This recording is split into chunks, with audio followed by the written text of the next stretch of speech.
Hello बच्चों बच्चों आज हम लोग पढ़ने वाले हैं क्लास 10 का टॉपिक जिसका नाम है दो चर वाले रैखिक समीकरण युग्म। इसको इंग्लिश में क्या कहते हैं? Pair of linear equation in two variables. ये जो टॉपिक है क्लास 10th के हिसाब से बहुत ही इंपॉर्टेंट टॉपिक है और बोर्ड एग्जाम में इसमें आए दिन क्वेश्चन आते ही रहते हैं। 2-4 क्वेश्चन तो फिक्स हैं कि आएंगे और ये टॉपिक बच्चों को बहुत ही टफ लगता है कि ये दो चर वाले रैखिक समीकरण युग्म क्या होते हैं, रैखिक समीकरण क्या होता है। बहुत सारे बच्चों के डाउट होते हैं, लोगों को पता नहीं होता है कि समीकरण किसे कहते हैं, बहुपद क्या होते हैं, बहुत सारी चीजें हैं। तो ये सारी चीजें हम डिस्कस करने वाले हैं इस वीडियो में। और ये जो टॉपिक है इसमें बोर्ड एग्जाम में क्वेश्चन पूछे ही जाएंगे, ये तो एकदम फिक्स ही है। अब हम बात करते हैं अपने टॉपिक की। हमारे टॉपिक का नाम है दो चर वाले रैखिक समीकरण युग्म। तो सबसे पहले बेसिकली हम डिस्कस करेंगे इसमें समीकरण। तो जो समीकरण है, समीकरण कहते किसे हैं, सबसे पहले तो हम ये जानेंगे। तो जो समीकरण है, समीकरण जिसमें हम x और y की जो वैल्यू है फाइंड कर सकते हैं।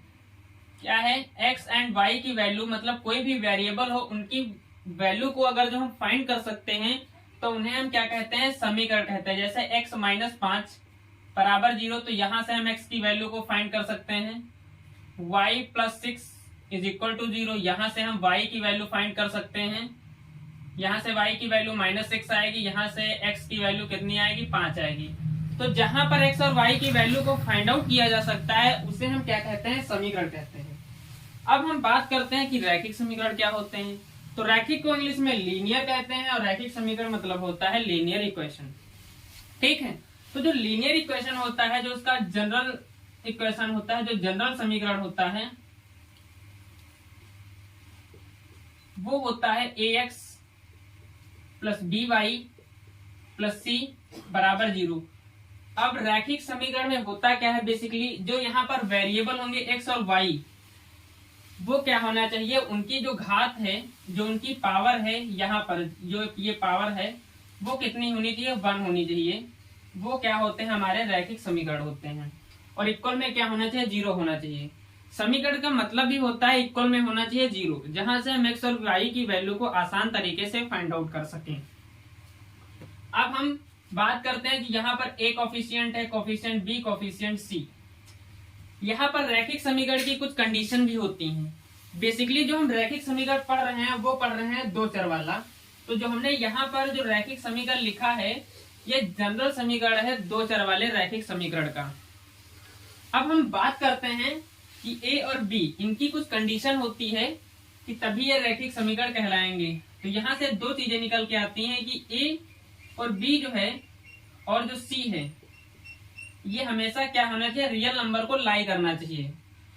दूसरा पॉइंट ये आता है कि ना तो a कभी 0 होना चाहिए और ना ही b कभी 0 होना चाहिए। अगर ये दोनों 0 हो गए तो ये किसी भी प्रकार का कोई भी समीकरण नहीं है। अगर जो मान लेते हैं a 0 हो गया तो जो समीकरण बनेगा एक चर वाला बचेगा, क्योंकि मान लेते हैं x को हम a को 0 कर दिया तो ये जो पूरा है प्रोसेस 0 हो जाएगा, बचेगा by प्लस c। तो सिर्फ एक वेरिएबल बचेगा। जब एक वेरिएबल बचेगा तो एक चर वाला रैखिक समीकरण होगा। इसलिए दो चर वाले रैखिक समीकरण होने के लिए ये दोनों कंडीशन को फॉलो होना जरूरी है। a का मान भी 0 ना हो और b का मान भी 0 ना हो, तभी जो हमको समीकरण मिलेगा वो मिलेगा दो चर वाला रैखिक समीकरण। अब हम बात करते हैं कि जो दो चर वाले रैखिक समीकरण होते हैं उनकी वैल्यू को हम कैसे फाइंड आउट करते हैं, कैसे हल करते हैं। तो जो बेसिकली जनरल समीकरण है इसमें हम क्या करते हैं? कोई भी क्रमिक युग्म मान लेते हैं, अल्फा और क्या है? बीटा है। अब इस अल्फा और बीटा, ये अल्फा जो है x का कोऑर्डिनेट है और बीटा जो है एक्स वाई का है। तो ये वाली वैल्यू जो है इसमें पुट कर देते हैं। जब हम वैल्यू को पुट करते हैं तो ये बन जाता है a alpha plus b beta plus c equal to 0। ये होता है रैखिक समीकरण का हल। अब हम बात करते हैं दो चर वाले युगपत रैखिक समीकरण क्या होते हैं। तो युगपत का मतलब होता है, युगपत थोड़ा रफ कर लेते हैं।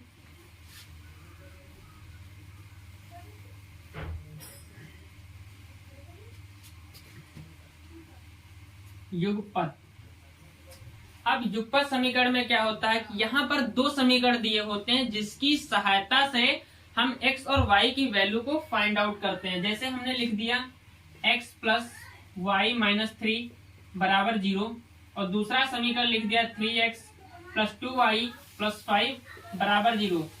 ये भी एक प्रकार का रैखिक समीकरण है और ये भी एक प्रकार का रैखिक समीकरण है। यहाँ पर जब हम दोनों को सॉल्व करते हैं तो यहाँ पर x और y की वैल्यू को हम बहुत ही आसान तरीके से कैलकुलेट कर सकते हैं। तब इनको हम बोलते हैं दो चर वाले युगपत समीकरण युग्म। अब हम बेसिकली बात करते हैं कि समीकरण का आलेखीय निरूपण कैसे होता है, कि रेखाएं प्रतिच्छेद करेंगी, संगत हल क्या होते हैं, असंगत हल क्या होते हैं, रेखाएं संपाती होती हैं तब क्या होता है।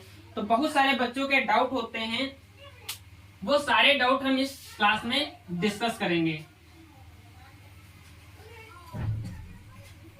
अब हम बेसिकली बात करते हैं जो ये हमारा समीकरण ax plus b y plus c बराबर 0।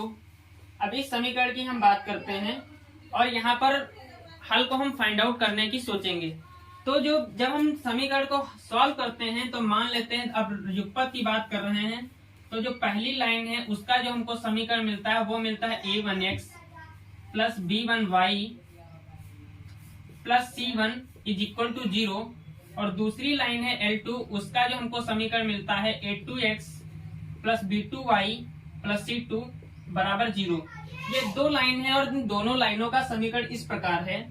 अब हम बात करते हैं, जब ये L1 लाइन, ये लाइन L1 है और ये लाइन L2 है, ये दोनों लाइन एक दूसरे को प्रतिच्छेद करेंगी तो जो कंडीशन निकल के आती है वो निकल के आती है a1 upon a2 does not equal to b1 upon b2।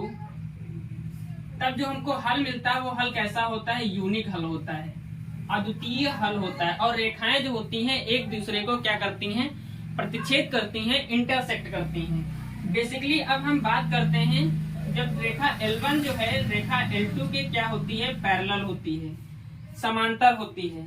तो जब रेखा L1 और L2 ये दोनों रेखाएं एक दूसरे क्या है, पैरेलल हैं, जो कंडीशन निकल के आती है वो निकल के आती है a1 upon a2 is equal to b1 upon b2 और does not equal to c1 upon c2।